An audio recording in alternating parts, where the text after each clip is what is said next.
कांग्रेस नेता कन्हैया कुमार का एक वीडियो सोशल मीडिया पर वायरल हो रहा है, जिसमें उनकी एक पत्रकार से तीखी बहस होती दिख रही है।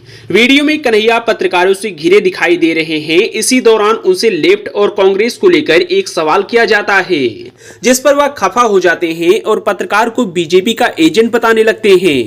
कन्हैया कुमार पत्रकार को टोकते हुए कहते हैं कि आपने कैसे कह दिया कि कांग्रेस राइट है। इस पर पत्रकार जवाब देते हुए कहते हैं कि विचारधारा की बात होती है तो लोग कहते हैं कि जो लेफ्ट के लोग होते हैं उनकी अलग सोच होती है, नास्तिक सोच के होते हैं, देश के प्रति सोच कम ही रहती है। पर कन्हैया कहते हैं कि देश के प्रति सोच कम होती। पत्रकार आगे पूछते हैं, आपके ऊपर इल्जाम भी तो है।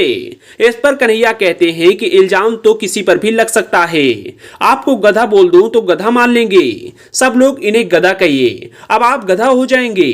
कन्हैया तीखी प्रतिक्रिया देते हुए कहते हैं कि आपने कैसे कह दिया कि लेफ्ट के लोग देश के नहीं हैं। इस पर पत्रकार अपनी सफाई पेश करते हुए कहते हैं कि मैंने देश की बात नहीं की, मैंने कहा कि लोग ऐसा कहते हैं। इस पर कन्हैया कहते हैं कि भगत सिंह पर आप इल्जाम लगाएंगे। भगत सिंह ने कौन सी किताब लिखी है? भगत सिंह की किताब का नाम पता है आपको? इस पर पत्रकार कहते हैं कि मैं भगत सिंह पर सवाल नहीं कर रहा हूं, आपसे कर रहा हूं।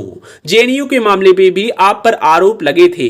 कन्हैया कुमार कहते हैं कि आप अभी तक जेएनयू में ही अटके हैं। जेएनयू मैंने 2018 में छोड़ दिया। आप मुझे पहले यह बताइए कि आपने कहा कि लेफ्ट के लोग नास्तिक हैं, तो भगत सिंह की किताब का क्या नाम होगा? इस पर पत्रकार कहते हैं कि मैंने ऐसा नहीं कहा, मैंने कहा कि लोग ऐसा कहते हैं। कन्हैया कहते हैं कि आखिर कौन लोग हैं वे? कांग्रेस नेता पत्रकार से कहते हैं कि क्या भाजपा का पैसा लेकर आए हैं आप? भाजपा के एजेंट है क्या? एक बात आपको बता देते हैं कि हम कुर्ता पैजामा पहनकर नेता नहीं हुए। हम समाज के बहुत साधारण परिवार से आते हैं। जो आपका जीवन है उसे सब अच्छी तरीके से जानते हैं। इसीलिए हवा में उड़ता सवाल मत पूछिए। बात बढ़ने पर वहां मौजूद सारे पत्रकार कन्हैया से आगे बढ़ने को कहते हैं, लेकिन कन्हैया अड़े रहते हैं।